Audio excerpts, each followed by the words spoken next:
Hi, and welcome to Matrix Moments. I'm Rajinder Balaraman and a director at Matrix Partners India. Today's episode is special as it covers our former colleague Ashish Mopatra's journey of building OfBusiness. OfBusiness is an innovative SME financing platform that solves for SMEs' needs around purchase finance, raw material fulfillment, and new opportunity discovery. They now have over 1,250 crores assets under management, growing 100% year on year while generating 4.5% pre-tax ROA. Joining Ashish on this podcast is Vikram Vaidyanathan, Managing Director at Matrix Partners India, who led this investment. Ashish and Vikram have known each other for 15 years, starting with McKinsey, then Matrix, and now OfBusiness. They share a fantastic camaraderie, and I hope you see some of that through this episode. Tune in to learn more. Yeah. No, I think that's well said. But I do think people lose sight of the customer centricity as well as technology led. And you've humbly said that those are hygiene, but I do think that they can be differentiators. So we talked a little bit about underwriting, how you guys built underwriting capabilities as well as a collections mindset throughout the organization. But I know none of this could have been possible without the extraordinary culture that you built and the extraordinary org that you built. So I want to start from the top and start from the beginning with the co-founders. And you found a co-founder not very far from home. In fact, inside your home with Ruchi, who's your significantly better half, like you said, and an old friend in Bhuvan. So talk a little bit about both, and I know we're going to talk a little bit about the relationship of having a wife as a co-founder. But I'll actually quickly introduce Bhuvan and Ruchi. Bhuvan, and you guys know each other from a while back, and I know you guys were swapping stories about startups for a long time. But you actually didn't think of Bhuvan as your co-founder, but you were talking to him about finding co-founders and finding other tech guys. Bhuvan was at that point of time the head of tech at Snapdeal. Before that, he had led tech at Hike and was probably one of the best engineering and tech guys around. So that's Bhuvan. Ruchi was I've forgotten, partner or associate partner at McKinsey? Partner. She was a Partner partner. at McKinsey. She was a partner at McKinsey, and Ruchi actually joined McKinsey at the same time that as I did. Both of us joined in the same batch. So phenomenal career going for her, and I think you had to convince her to become your co-founder at that time because I think she had a bigger opportunity cost than you at that time. So talk a little She bit used to about earn more the than early me. yeah, both of our wives did so. And so talk a little bit about that early journey of how you made some of those two choices, and then we'll talk a little bit more about having friends as co-founders, wives as co-founders. Yeah. So there were the three of us who actually happened to join, but other than that, we have other co-founders like Nitin I was going to Jain, talk about Vasant those. Sridhar, who actually came in I want to, probably a month into our journey and yeah, are as essential as the others. So yeah, I will start off with a phrase that I actually heard when I was a kid. I was probably in class 4 or 5. I read it in my textbook. It was Isaac Newton saying, "I can see further than others because I stand on the shoulder of giants." One of Isaac Newton's most quotable quotes. He's very laconic, hardly says anything. But this is one thing that has stayed in my head, that if you stand on the shoulder of giants, you can always see further ahead, and hence probably build something which is far more valuable and far more differentiated. So how do you build a giant? How do you build a co-founder? Is one what he comes up with, plus how you create an atmosphere for him or her to be successful along with you is how I think about it. According to me, there are 4 mantras. The first mantra is the following: that you have to select somebody who fundamentally has a capability that is different from yours, that is complementary to yours, and you respect that complementary capability. For example, Bhuvan, apart from being great at technology, as you rightly mentioned, is always very righteous. Whenever it is an ethical question in my head, I go to Bhuvan and I know he'll come out with the right answer. If it is Ruchi, it is about team building. She always is the glue in our team. She always binds everything together, apart from what she does in her job, which is around finance, debt raising, equity raising, and stuff like that. If it is about Nitin, he has so much energy that he can probably wake up a dead man who's been dead for a year. He has that passion and energy which is infectious, apart from what he does in sales, right? When it comes to Vasant, He has all of us what to put together, and he has that South Indian flair, which according to me is a very important ingredient if you want to conquer 50% of India, which is South. Similarly, we had a couple of other co-founders who are alma maters who were great in their own respects and brought something onto the table, which I truly valued. They've now become co-founders of other very successful startups. So first and foremost, they have to have a complementary capability, both tangible and intangible, and you have to value them. That's where it starts. That's number one. I would say the second is to actually create a space for them, and a very clear space which is demarcated for them, which is very differentiated from yours, and they own that as an empire. That is completely their space. This is completely my space. They run their own space. I run my own space, and you don't really go and interfere with each other professionally. So that's second. Third is to create a platform, because everybody wants to bounce off ideas and stuff like that, and they merely need a person to listen. So third is always create a platform where people can share their experiences, people can share what their inner fears are and stuff like that. And the fourth, according to me, is celebration of winning, to make sure that each and every person, whether it is a co-founder or or even a management trainee who's just joined you, you celebrate their efforts beyond what you can do ever in a platform, which actually makes them much more committed to the effort. If these four mantras are true, according to me, you can find a great co-founder in the journey. First is about he having it, the three is about you investing in it and they investing in it as well. And if you can find them in a spouse, your life is bliss. Because fundamentally, if you are spending 12 hours in a day with a co-founder, you're probably spending 16 hours with your wife. So you have more time. Second, the lines between a personal and professional life fundamentally become so blurred that you're probably living one life. You don't have to live a Dr. Jekyll and Mr. Hyde life to discuss work at home.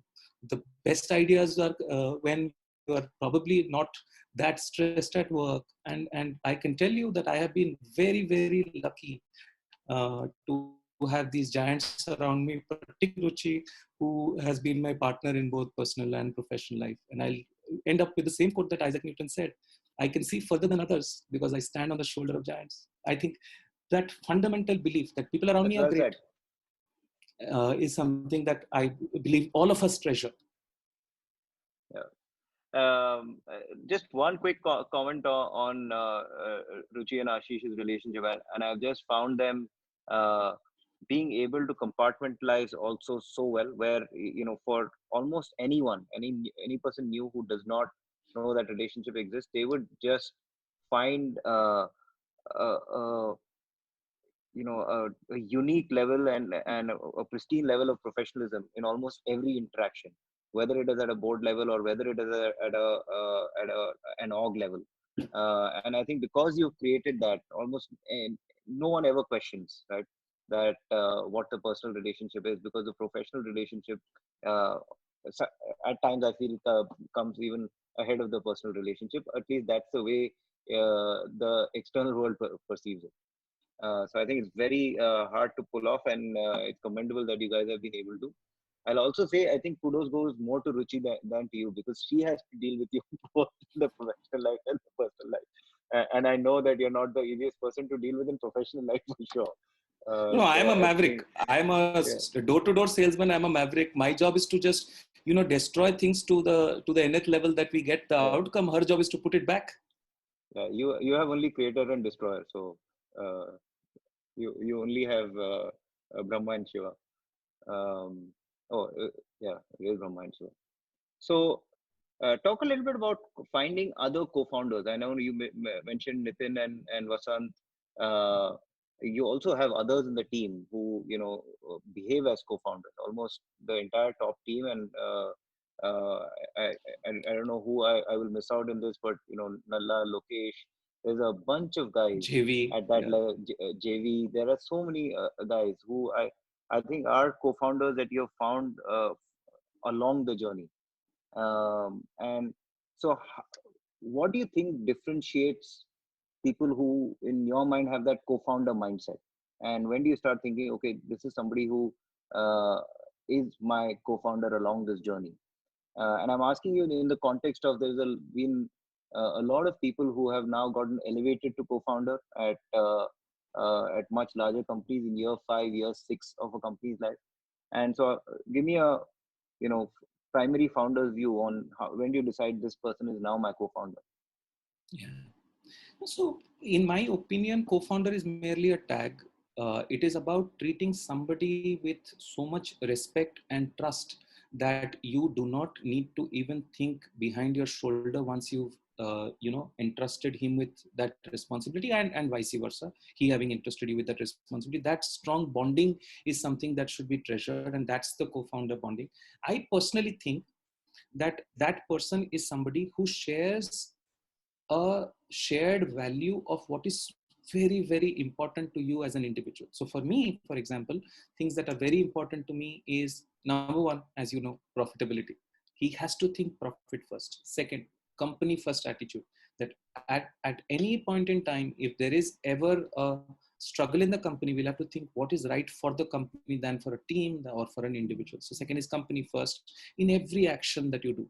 The third thing that is important is to actually have the mindset to do everything by yourself. Like today, Ruchi does her own Excel planning. Today, Bhuvan does his own coding. Nitin today still goes and sells to own customers. So does Vasant, JV, and stuff like that. So hands-on is very important for me. The fourth thing that is very important for me is about training young individuals into our culture. So as long as these homogeneous values are there, the necessary condition is ticked off. Now let's go to what is sufficient. For sufficiency, they have to bring in something which is incredibly valuable both to me as an individual or to other co-founders as an individual, and at the same time be extremely valuable to what the company's outcomes or planned outcomes are. That their contributions are so important that I not only treasure that as an individual, because probably I can't do it myself, and the fact that without them, the company will probably not be able to achieve that outcome. As long as they bring in those capabilities and have those homogeneous set of values, I believe that they qualify to be somebody who's very, very senior and is completely trusted in the organization. I think the tag co-founder is more the fact that some people joined a little early, some people joined a little late. But I can tell you that at least 30 in our organization and definitely 10 in our organization behave, think, and act completely as co-founders. They will sacrifice anything of their own personal needs for doing whatever is right in the company. Other than the five names that we mentioned, there are people like JV Joseph, people like Lokesh Garg, people like Pratyush Nalla, and in fact, a lot of our other early members who have actually behaved and acted like ones. Yeah. No, and I think there is something highly entrepreneurial about the culture. And like you said, OfBusiness alumni have now gone on to become founders and co-founders in companies, raise money from actually one from us and other from other VCs, and become quite successful. So I think you should be very proud about that entrepreneurial culture and the alumni network that you're creating. One quick thing on the larger org culture, and uh, I think everybody in the org proudly calls themselves OfBusiness, and you've made that phrase matter, and people are very proud to call themselves that. And you and I were both part of this uh, culture at McKinsey, which is a caring meritocracy, and you have actually flipped that and to say it's a meritocracy that cares. So talk a little bit about that culture, and how this meritocracy that cares has really worked to get very young folks, and you recruit a lot of freshers and management trainees, really get imbibe the off-BN culture very quickly. Right. So these are early thoughts because frankly, I have spent my time in two organizations which fundamentally used to be known for actually incubating young minds and make them leaders. One was McKinsey, which was the caring meritocracy that you talked about, and the other was ITC, wherein the entire organization was actually built through freshers who were hired from engineering colleges and B schools. I was truly inspired by how they could take young minds and just develop them over a journey. There were negatives towards it. There were stereotyped and stuff like that. But every single guy used to look the same. And in my mind, in a young mind, it actually got formed as an ideology that one of the big things that you can do is to create an identity for yourself as an organization. And if you have an identity, you can actually achieve the outcome whatever you say. Like, for example, the Germans are extremely disciplined. The Japanese are extremely industrious. The Chinese can work their balls out. It's an identity. So I wanted to create that identity. And the word that kept in my mind was this stuff that you talked about, which was caring meritocracy. But what I had seen in other organizations, particularly the ones that I had worked in, is that they were either more caring or they were more meritocratic, right? And people who were more caring were not very meritocratic, and it was a very, rosy tinted glasses, I'm your brother, you are my brother, the performance really doesn't matter kind of a culture. Or my own alma mater, wherein performance was all that mattered, caring not so much, and it ended up being a rat race. So in my mind, the balance between caring and meritocracy was important to have. And in my mind, what actually got figured out is that caring is relatively easier to have. So I actually thought that if I can push meritocracy more than caring, I will always achieve the balance. And hence, the terminology that meritocracy that cares is what came into our collective minds as co-founders very early into the journey. And then we developed a theory. We said, okay, let's make it even more colloquial. Meritocracy that cares sounds like two bombastic words. So let's make it very simple for a layman. So we invented two words, and those two words were both ABC. We said for caring, three things are important, and they are ABC. A is altruism, B is brotherhood, and C is camaraderie. Nitin Jain actually invented this phrase, where altruism is selflessly you want to help the other guy. Brotherhood is basically you like spending time with the other. Camaraderie is you enjoy doing stuff together, right? ABC. And meritocracy is about ABC, wherein you are graded as ABC, because we all came from B schools and engineering colleges where we used to get grades. And those grades are real time. They can be seen on your mobile. They're almost a wallpaper. They're a demonstration of your real time performance. And having that ABC and this ABC, which is meritocracy, ABC, relative grading within your batch of how you're doing, and at the same time having that ABC value as posted throughout the organization, everybody talking about altruism, brotherhood, camaraderie, celebration, and stuff like that. Those two things pushing both together with the same amount of intensity, and if any choice had to be made, it was more the meritocracy that had to be pushed, is how we got there. I think the balance of this ABC with that ABC is what we've been able to achieve quite well over a long period of time. The question is, how did we do that? You're right, 80% of our people are freshers. How did we achieve that balance? I personally think that the way we achieved it is through homogeneity. So 80% of our freshers, but they have a very simple homogeneity between them. Most of them are from business backgrounds, and hence they think profitability first. They think capital deployment first. Most of them are from middle class backgrounds. Most of them are from tier 2 destinations. Most of them are from tier 2 MBA schools and aspire to become tier 1, and hence they are hungrier. So homogeneity in the workforce. The second is about giving them platforms which actually creates equal opportunities. I was very inspired by liberty, equality, fraternity. So I said, everybody will have the same platform, the same goal, as long as you're joining in the same batch. You have to demonstrate something which is a multiplier of what cost company has given to you. It's your CTC. That's what you have to give me. Right. And the third thing is the concept of celebration. So homogeneity, then creating equal opportunity sets, and third is the concept of celebrating small wins. You won't believe it. If a management trainee gets one order, I'm a fan of poetry. I write poetry. I always write a poem for him, a poem that I have written specifically for that management trainee, because he's won his first order. He looks forward to it. He frames it. He puts it away.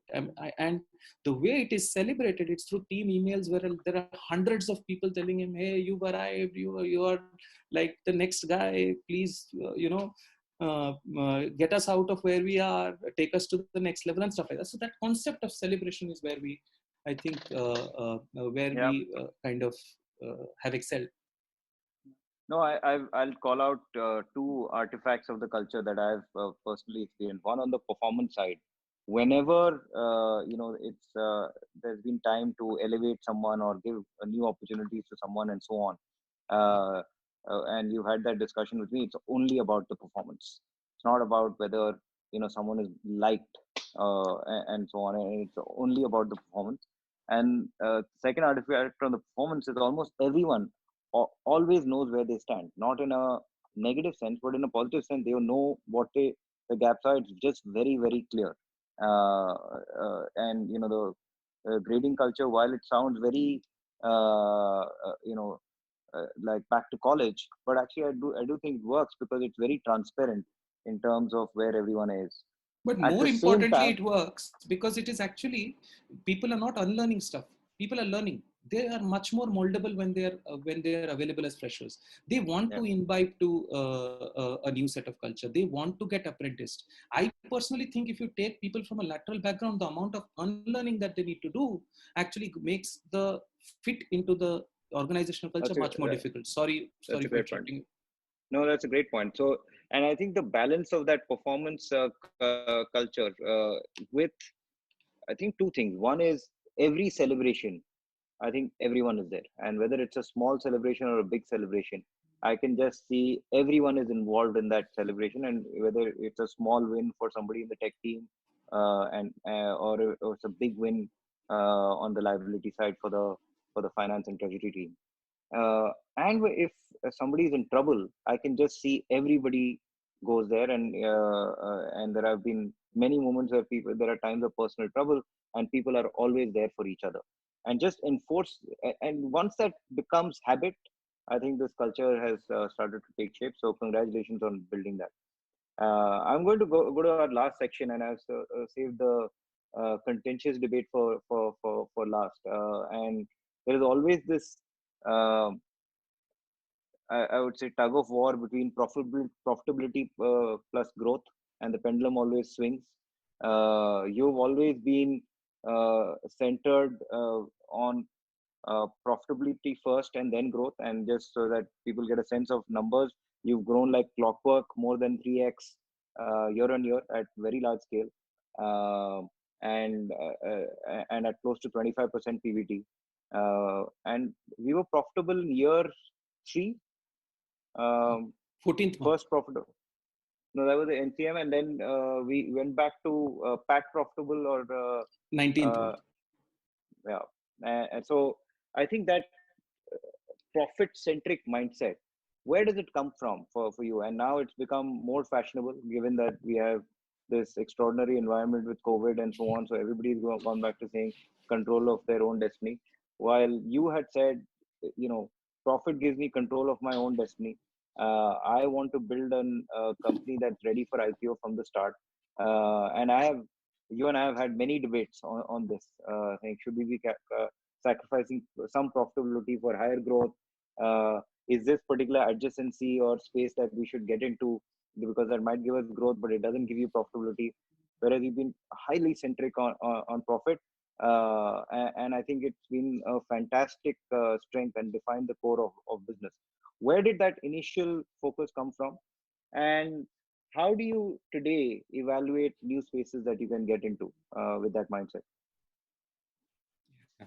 So we never spoke about what we really do. We are essentially a lender plus plus, wherein we provide lending to SMEs in the form of working capital, but we never give them capital. We essentially give them raw materials that they can use for their businesses. So lending plus other services that we provide is our core model, and services actually make us more profitable. At the same time, they make us more valued to the customer that he's always engaged with us. So we probably are the most engaged SME platform in India, apart from probably being the highest growth one. So that's what we do for a living. According to me, I think there are four things that are important in any business. One is process and controls. First, you need to have process and controls, because everything otherwise will slip away one day and you wouldn't be able to know. That's what you have to build first. Second is the profitable mindset. Why is profitable mindset important? Primarily because to me, it's the single largest calling card that you can have. If you can go and tell a person, hey, you know what, I'm a startup, and within 18 months, I'm profitable. And now when we say after 4 years, we do ROA well in excess of 5%, people say, wow, that takes organizations 20 years to come. So it's the biggest calling card that you can have. So that's the second. The third is growth, because anything that has good tight process and controls and has a profitable mindset, always money will chase them, and money, once it comes in, will always make money, and hence you will have growth. So growth is an outcome, according to me, after you have the first two. And the fourth is around building a sustainable model, so that no natural calamity like a COVID or a big guy with a large deep pocket, like let's say Reliance, can come there and take away your business. In my opinion, that's the order in which we have built our business. I'm sure pretty much that that other orders are also true, but those are orders that are very, very crucial and centric to us. Now, coming to profitability, because it is the largest calling card, the way I think about it is the following: is that there are two things that are important when it comes to profitability. One is this notion of obsession. You cannot say, "Hey, I will be profitable in 18 months." That you will never be. You have to say that you are essentially a profit-making organization. Like just for example, I don't have the tag of CEO. I call myself the CPO, the Chief Profit Officer. Every single guy you go and speak to, even an intern in our company, will be able to tell you that this company has one vision: to deliver profitability in everything that it does.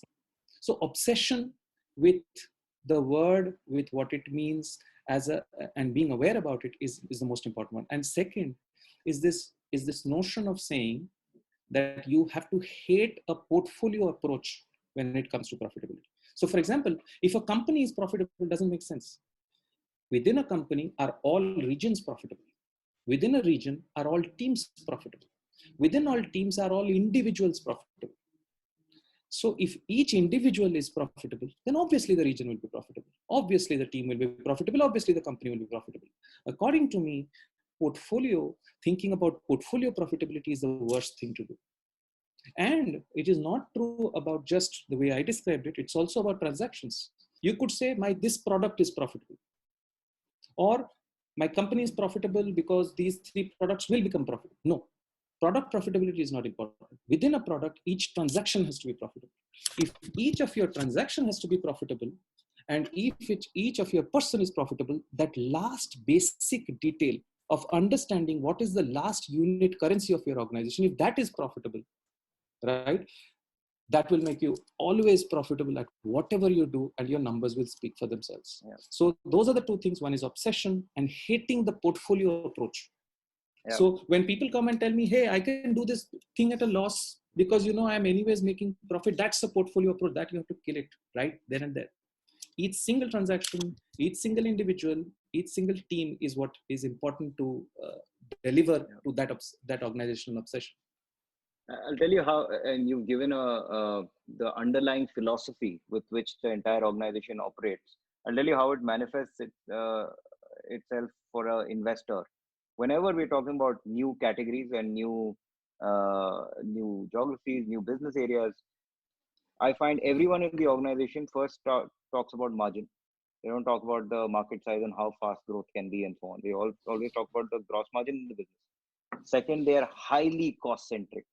And every single person is thinking about what is the cost of the action that they are taking, whether it is marketing, whether it is ops, whether it is tech. How are they delivering to a lower cost, and how are they measuring themselves to a lower cost? And third is, everybody talks the language of profit, like you said, but even the fact that everyone just talks about gross margin first and cost uh, in every conversation, I think has led to this profitability mindset across the org. Uh, hey, listen, you and I can go on talking forever, but this has been like thoroughly enjoyable conversation. I think there are lots of nuggets of wisdom here for young founders, because you built this company in your own way, and very different from where the collective wisdom of the startup ecosystem is. So thank you for sharing that with us. Really enjoyable conversation. I don't know if you have any final thoughts for our listeners, especially in this COVID environment. So my final thoughts would be that COVID is here to pass. Don't think about it. It's a pit stop, refuel, and move on. Please, as you are starting your business journey, the first 6 to 12 months is going to define what you will build as an enterprise for the next decades. And hence, you need to get the first 6 to 12 months right. This is when the entire culture is built out. Your visions are defined, your goals are defined. So when you are in the first 6 to 12 months, over invest in what ideals you want to stand for in the long term, than just thinking about performance, because that you will probably do anyways, given what you dreamt of. That's well said. Congratulations, man, on the journey so far, and it's been a privilege to be on the journey. Thank you. Thank you. Thanks, Vikram. Thank you for having me. Thanks for tuning in. For more Matrix Moments episodes, you can head to www.matrixpartners.in/blog. You can also follow us on Twitter, LinkedIn, and YouTube for more updates.